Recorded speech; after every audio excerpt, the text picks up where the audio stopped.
Olá, está começando o Univasf Debate. A universidade é uma instituição de ensino superior que contempla várias formas de ensino e de onde sai boa parte dos profissionais que existem no mercado. Em um mundo em constante transformação, esse espaço também exige mudanças. Nosso programa de hoje debate os caminhos do ensino universitário. E para conversar sobre esse assunto, convidamos o filósofo Jean Aubry e o professor Juraci Marques da Universidade do Estado da Bahia. Sejam bem-vindos ao nosso programa. Para começar, eu gostaria que vocês falassem quais são os principais ou o principal problema que o ensino universitário enfrenta atualmente. A universidade ela vive uma crise institucional, né? Ela passa por um momento muito delicado, porque a humanidade passa por uma transformação muito grande, onde até a natureza da formação, né? A demanda para o mercado de trabalho, a formação para a vida em sociedade, tem tido grandes transformações. Então, acho que o desafio hoje, o maior desafio da universidade é pensar qual é, de fato, a verdadeira função da universidade num século de grandes transformações, onde a concepção do que é o ser humano, do que é a sociedade, o campo do trabalho, a experiência de vida, todos esses elementos eles estão passando por grandes transformações.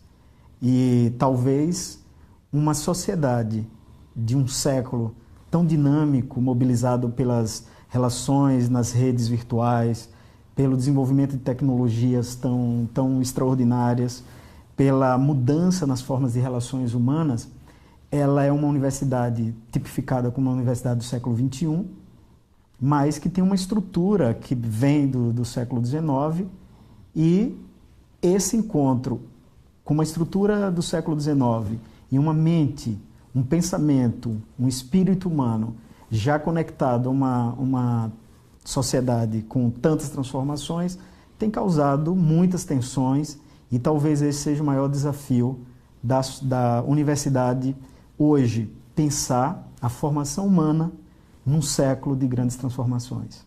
E como você colocou, Juliana, o mercado, o futuro profissional, ele está sendo maleado dentro da universidade, dentro das faculdades. E a gente precisa pensar se organizar para que essa mesma universidade tivesse um passo na frente sobre a sua sociedade. E a gente tem que pensar o profissional que vai atuar no século que vem. E talvez, eu acho que, você perguntando, a universidade adormeceu. A gente fez pequenas alterações, mas o próprio sistema se congelou. A gente teve uma modificação inferior ao avanço da sociedade. A sociedade avançou mais rápido do que as universidades. A gente tem uma cópia de procedimento que vem dentro do século medieval, do período medieval. Ele evolui bastante, provocou, e hoje somos, alimentados por ela. Mas aí, nesse momento, na minha visão, nós não alimentamos a sociedade que vai chegar. E hoje tem um grito, inclusive, dos estudantes que reclamam da nossa parte, fazer alguma coisa. A gente não pode ser satisfeito porque não atende à necessidade, inclusive de hoje. A gente está já ultrapassado. No caso, precisa reformatar a visão da universidade muito mais profundamente do que apenas algum band-aid de pequenas experiências, que são ótimos, que sem dúvida terão seu efeito, mas é insuficiente pela necessidade do papel da universidade dentro da sociedade. Vocês poderiam dar um exemplo desse choque que você fala da universidade do século XIX e agora no século XXI? Desde 2013, a França inaugurou um modelo onde, por exemplo, não se tem professor. Agora foi inaugurado no Vale do Silício, nos Estados Unidos, a maior universidade onde os alunos aprendem a partir da perspectiva da aprendizagem autodirigida, usando os espaços virtuais. Então, uma proposição dessa natureza coloca em xeque um princípio vital da transmissão e da instrução, da formatação do pensamento. Então, a mente dos nossos estudantes acessam outros modelos de aprendizagem, né? Mas o professor muitos professores dentro dessas estruturas ainda está ancorado na perspectiva da transmissão do saber. Então, uma experiência dessa natureza é uma coisa extremamente tensa, porque o papel do professor hoje numa universidade não é transmitir conhecimento, mas provocar as consciências, né, para saber problematizar o lugar desse saber. Uma vez que a sociedade sofre transformações e já não se adequa tanto a esse modelo que nós trouxemos dessa estrutura medieval. Eu queria pontuar particularmente o modelo disciplinar do pensamento, o modelo curricular que formata um tipo de construção de aprendizagem que já não se adequa a essa realidade, né? Então, pensando esses modelos, nós temos uma transformação radical na forma como nós acessamos o conhecimento, mas a universidade ainda permanece com um modelo onde uma pessoa, o mestre, transmite o conhecimento para um sujeito que, em tese, não tem o conhecimento. Essa relação está absurdamente comprometida nesse modelo de universidade do século XXI, né? O Obi hoje fez uma formulação muito interessante. O papel do professor é acordar a poesia, a beleza, a curiosidade no aluno. A forma de elaborar o pensamento é uma elaboração do sujeito. E se a gente pensar essa questão em particular, os modelos disciplinares, os currículos engessados que nós trouxemos, não servem mais. Só para finalizar essa minha elaboração, um país como o Brasil, continental, nós temos um currículo único para dar conta dessas realidades. É uma coisa assim impensável nesse novo século, né? Então, para mim, essa perspectiva curricular hoje é talvez o exemplo que mostra a impossibilidade da universidade dar conta desse sujeito nesse novo século. O senhor falou aí de um currículo único. Aqui no Vale do São Francisco, em Juazeiro, né, na Universidade do Estado da Bahia, a gente tem um mestrado em Educação, Cultura e Territórios Semiáridos, do qual o senhor também faz parte do quadro de professores. Qual a importância de incluir, né, na academia cursos assim que são contextualizados com a nossa região? O programa que eu ajudei a montar aí na UNEB, né, a gente está trabalhando, o programa de mestrado da gente, é já uma perspectiva muito ousada para a gente pensar como formar profissionais para essa nova realidade social que a gente vive. No caso específico do semiárido brasileiro, nós temos uma luta histórica que é quebrar os modelos coloniais de pensamento, de relação social. E o programa ele chega no momento da história do país em que as universidades precisam pensar modelos educacionais dessa natureza. Então, o que a gente chama de contextualidade, que eu chamo de descontextualidade, né, um debate, nada mais é do que nós trabalharmos para que as realidades sociais de negros, de índios, de sertanejos, de ciganos, da mulher, contemple uma perspectiva educacional. E que a gente saia dessa cópia que se tornou o modelo da universidade brasileira. Nós copiamos algo da ordem da perspectiva grega, nós copiamos algo da perspectiva medieval, nós copiamos algo da perspectiva renascentista e nós não copiamos nada da nossa própria realidade. Nós somos uma cópia da pior espécie.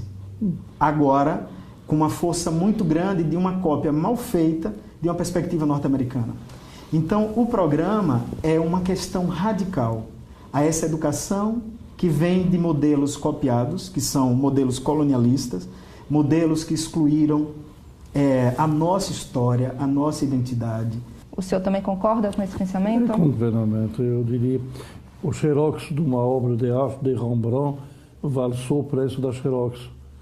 E nós somos xerox. E a gente ainda estamos esperando por que motivo será incentivado pelo ex-colonizador, pela colonização atual subjacente que existe em termos comerciais, que a gente não tem condição para poder criar a nossa própria identidade. O Banco Mundial declarava alguns meses atrás no documento oficial que o Brasil não poderá ter universidades. O máximo que ele poderia fazer é ter faculdades meia-boca para permitir construir os técnicos e os operários suficientes para manobrar as máquinas que serão compradas do primeiro mundo. É um documento oficial publicado, dentro de todas as revistas do primeiro mundo. A gente precisa acordar, fabricar a nossa identidade. Ela é uma identidade específica, única. Ela não poderia ser reproduzida na Argentina, nem em qualquer outro país, porque a gente precisa definir a nossa identidade. E essa aqui é uma coisa que aí não está muito clara, que identifica o americano, que também tem um país de imigração parecido ao nosso, é a Constituição. Para nós seria o futebol, a ação, o carnaval, mas é insuficiente, porque não é tudo que vai jogar futebol nem carnaval.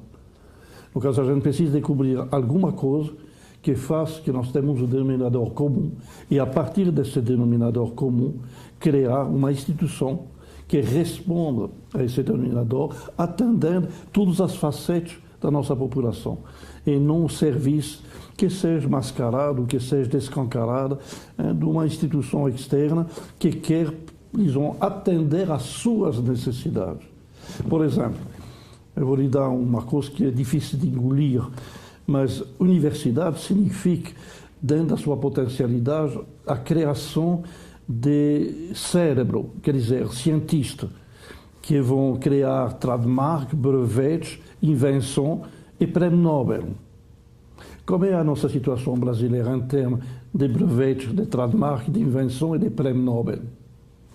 Uma miséria. A gente tem um prêmio Nobel, mas trabalhando em equipe com outros. Mas quando ele é prêmio Nobel, porque ele trabalha em outro país. Ele é prêmio Nobel por causa da nacionalidade do seu nascimento. A gente tem um pouco de trabalho a fazer. E o problema não é de criar uma revolução, de quebrar tudo, mas encontramos alguns problemas que vão surgir rapidamente. E a dificuldade do próprio corpo docente a aceitar que a gente tem que fazer alguma coisa. Ele se confortou, ele se fechou, ele se protegeu nele, dentro de uma ilha deserta lá, e isto vai criar tanto uma dificuldade da evolução e tanto uma dificuldade ao nível da pedagogia que vai ser oferecida pelos próximos profissionais que a gente tem que colocar no mercado. Aqui no Univasf Debate a gente tem um espaço para ouvir as dúvidas da população na rua. E a gente tem 3 perguntas sobre esse tema da educação universitária. Vamos ouvir. Por que se deve cursar uma faculdade se o curso técnico se conclui em menos tempo? Qual o futuro das universidades do Brasil? O Enem é a melhor forma de ingresso nas universidades públicas? Nós escutamos aí as dúvidas da população e a primeira pergunta foi: por que devemos optar por uma faculdade se o curso técnico é concluído em menos tempo? São duas coisas diferentes. São duas amplitudes diferentes. Dentro da sociedade, você vai ter uma camada importante da sociedade que vai permanecer ao nível de operação braçal, de operação direito dentro das atividades econômicas. Depois a gente terá uma parte de pessoa mais especializada, mais restrita a um setor de atividade. Depois você vai ter uma camada de invenção, quer dizer, que é mais generalista. Ele pode atuar em vários setores e ele consegue ter uma visão global que é absolutamente necessária ao nível de um país, permitindo justamente interagir dentro da própria atuação mais especializada, mas ao mesmo tempo com um leque muito mais aberto. No caso, aí os estudos técnicos são fundamentais, sem dúvida que o Brasil precisa, é absolutamente indispensável, de incentivar o trabalho, os estudos técnicos.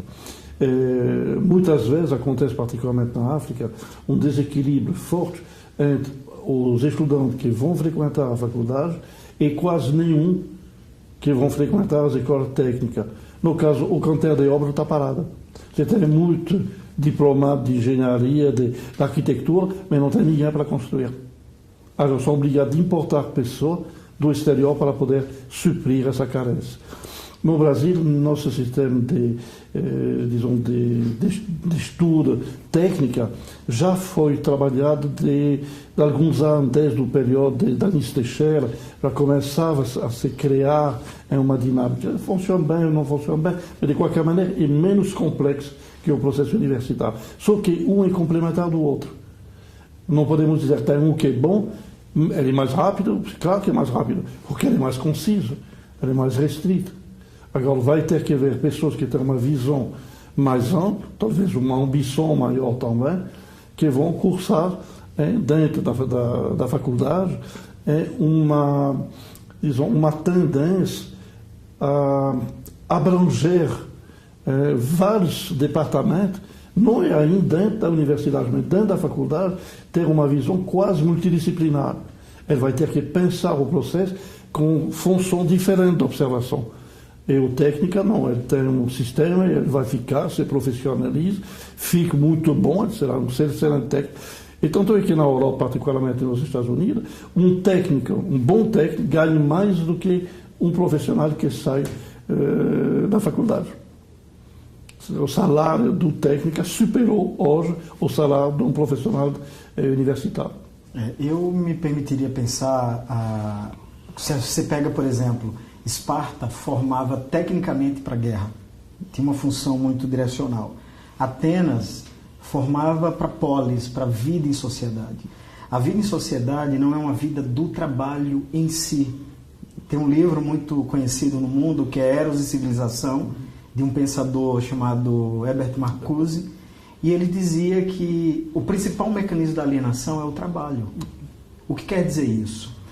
Quando um ser humano é pensado para viver a vida no trabalho, isso é mortificação, né?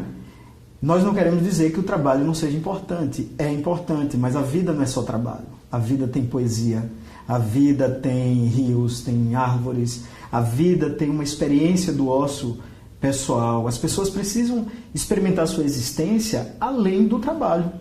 Mas o que é que aconteceu com o ser humano hoje, dentro de uma lógica neoliberal, do capitalismo, dessa necessidade material? Todos fomos convertidos a operadores do trabalho. Isso é alienação pura.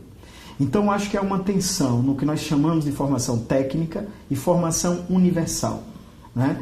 Eu acredito que os centros e as escolas que se converteram em mecanismos de trabalho para o mercado, eles estão altamente aderidos dentro desse campo alienante e mortificante da condição humana. A universidade, que também faz esse papel, ainda tem a responsabilidade de pensar o lugar da arte, o lugar de uma formação para além do trabalho. Então eu vejo uma tensão nessa perspectiva. Acho que nós temos uma demanda pontual desse mundo capitalista e do mercado, mas no dia que a universidade se converter a isso, ela precisa deixar de ser universidade. O próprio nome universidade vem de universo. Ele nasce de um termo grego, né, que é escola em grego e que quer dizer ócio, que não necessariamente quer dizer falta de trabalho, não é nesse sentido. A universidade precisa entender que o ser humano ele não pode ser pensado como uma máquina para o trabalho. E nós vemos nas formações técnicas e nas formações que a gente ainda produz nas universidades uma diferença substancial. Alguém que vai fazer demanda pode dizer, eu preciso de uma coisa mais rápida, eu preciso entrar no mercado de trabalho, e se é 2 anos, eu prefiro fazer 2 anos. É uma escolha e isso fala a língua dessa sociedade operativa do trabalho. Mas a universidade traz um espírito que eu acho que a gente não pode perder nunca. É o espírito da perspectiva de uma formação para a cidadania. E nesse sentido, alijar essa perspectiva, eu acho que não é o caminho. A segunda pergunta é relacionada ao ingresso nas universidades, né? A dúvida é, o Enem é a melhor forma de entrar nas universidades públicas? O que é que vocês acham? Eu vou responder com uma coisa que quem me conhece sabe. Não. Não. Por quê? Não?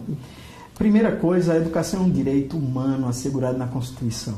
Eu passei um tempo em Cuba E a coisa que eu achava mais interessante era, eu tenho um desejo de estudar, eu vou estudar.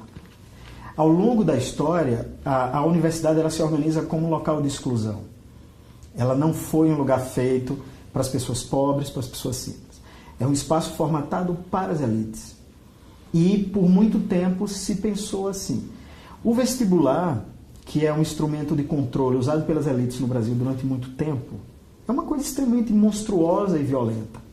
O Enem representa, dentro dessas mudanças no país, uma mudança já. Mas, mesmo assim, nós temos ainda um mecanismo que cessa o sujeito de um direito essencial, que é o direito a estudar, o direito à educação. A humanidade precisa chegar nesse estágio, onde um cidadão, um jovem, queira estudar e ele tem o direito de estudar sem precisar esse mecanismo de acesso, né? Então, eu diria não exatamente por isso. A universidade tem que ser um espaço, um direito de todos. Mas o Enem se apresenta ainda como um mecanismo. Óbvio que bem melhor do que o vestibular. Porém, né, nós temos aí ainda um mecanismo de preparação para... Olha só, as escolas preparam para o Enem. Gente, é a coisa mais absurda você pegar um espaço de formação humana e preparar um menino para uma prova. A gente tem que preparar os jovens para a vida, né? Petrolina, particularmente, eu tenho ficado assim, bastante envergonhado das escolas daqui que, por exemplo, botam outdoor de meninos que passaram em Direito e Medicina e você não vê um outdoor de pessoas que passaram em licenciatura, em agronomia. Então, a gente está celebrando o quê?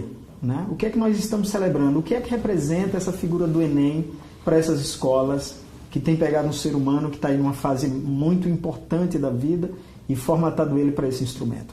Então, eu tenho uma antipatia particular pelo Enem e por toda forma de exclusão dentro do acesso da universidade, mas diria assim, dentro dos males, é um dos menores males, nós temos que dar um passo substancial. E uma coisa que eu acho que é até de utilidade pública aí, a Europa agora, recentemente, sobretudo Portugal, está acolhendo jovens brasileiros que passaram no Enem. Então, além das universidades brasileiras, as universidades europeias portuguesas, algumas delas já está acolhendo jovens nesse processo. Mas eu, particularmente, não gosto dos instrumentos que cessam um direito tão fundamental à educação. Na opinião do senhor, então, não deveria haver esse mecanismo de seleção? Não. Deve ser um direito fundamental. Sem contar que existe uma coisa psicológica e psicanalítica por trás. Você coloca uma aluna que assimilou essas informações, mas por causa de uma caracterização caracterial, essa pessoa, vamos chamar por dar um nome, tem um temperamento nervoso. Essa pessoa é muito sensível à pressão. Ao momento que ela entra na sala de prova, ele começa a criar uma sudorese, ele começa a ter uma modificação biológica e o comportamento, neurológico vai acompanhar e nesse momento ele tem um branco. Ele é considerado como um excelente aluno, mas o momento que ele vai ter que recolocar o que ele está sabendo no papel, não será mais de nada. Ao contrário, é um linfático que é inteligente, que de vez em quando pegou as aulas, sempre foi um aluno muito médio, talvez até abaixo da média, porque o linfático não gosta de se cansar, ele odeia o cansaço. Porque ele se investiu o mínimo. Ele chega na prova, ninguém tem expectativa sobre ele, porque já quase todo mundo está certo que ele não vai passar.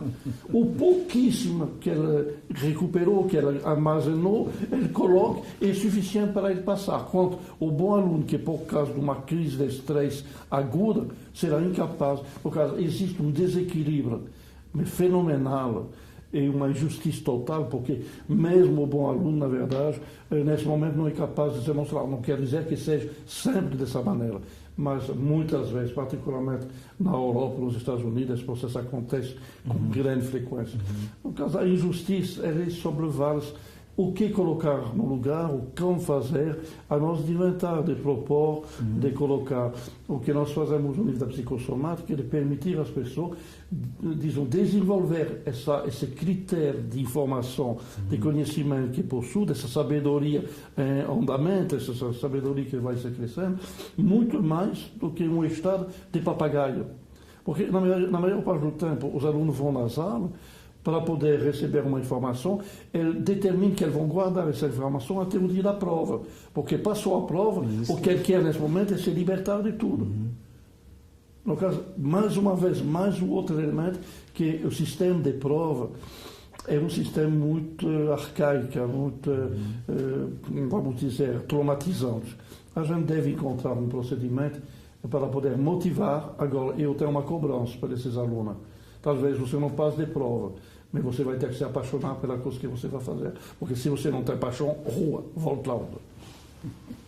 A última pergunta é: qual o futuro das universidades no Brasil? Existem alguns movimentos que eu tenho estudado, são movimentos bem polêmicos. Existe um movimento chamado homeschool, que é escola em casa.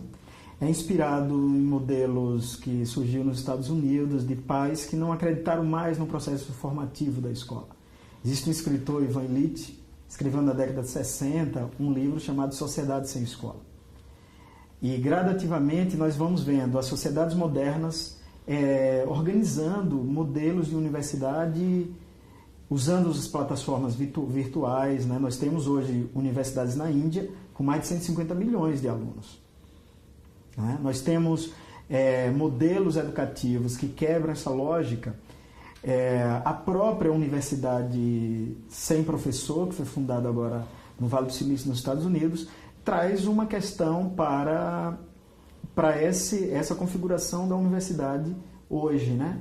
E há transformações significativas nessa interface ser humano-máquina que está revolucionando a forma como nós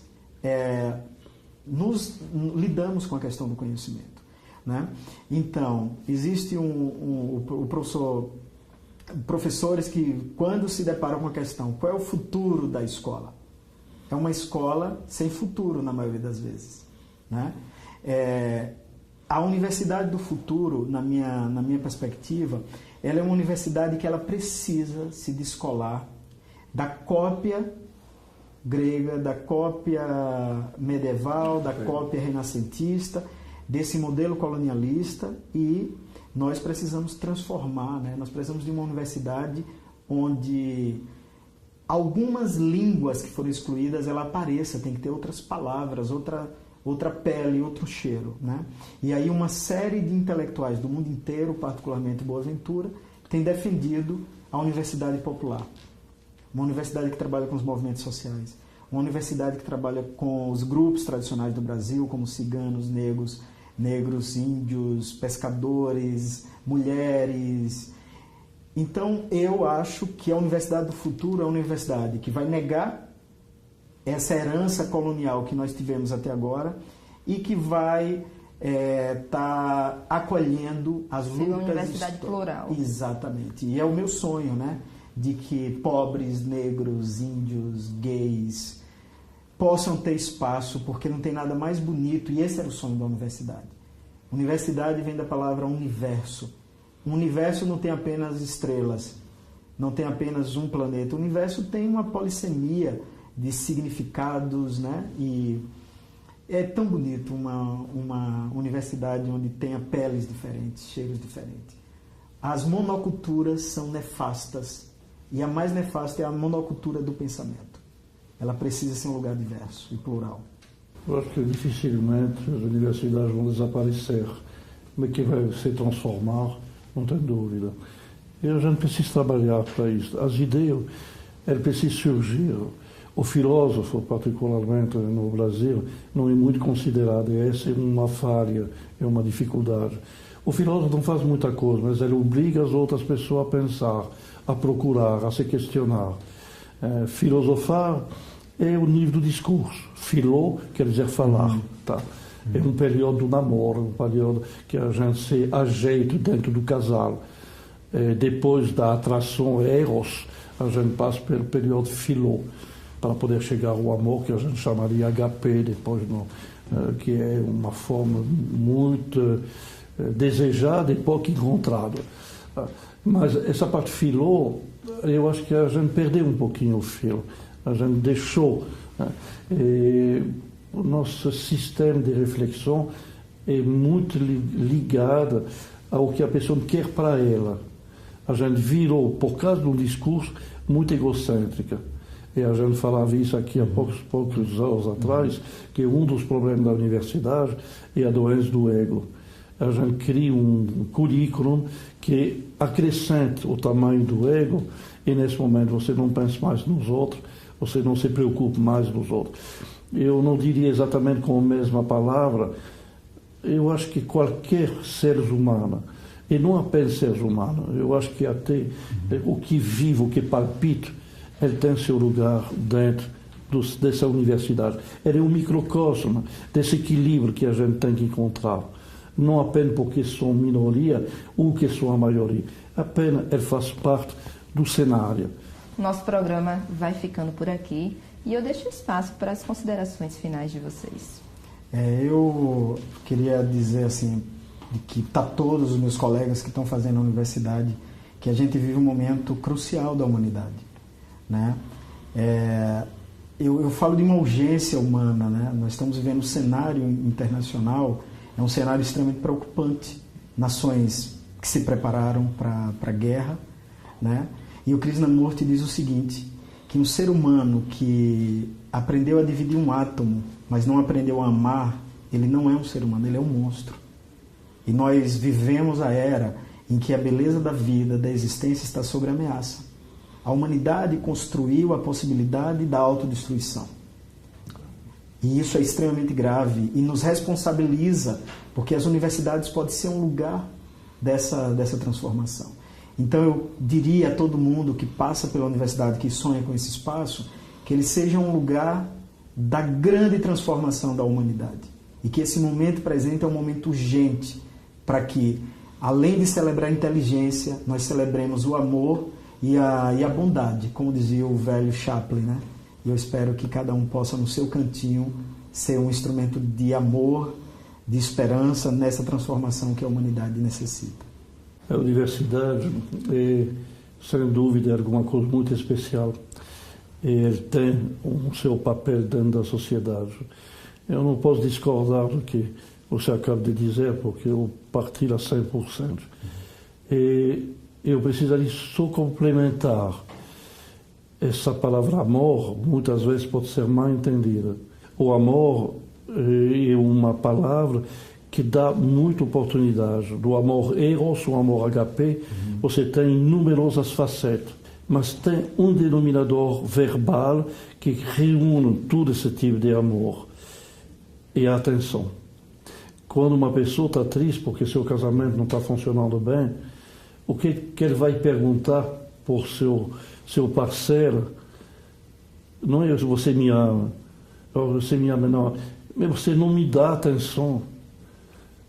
Por que você não olha para mim? Por que você olha pelos outros? Por que você dá mais atenção ao seu trabalho do que a mim?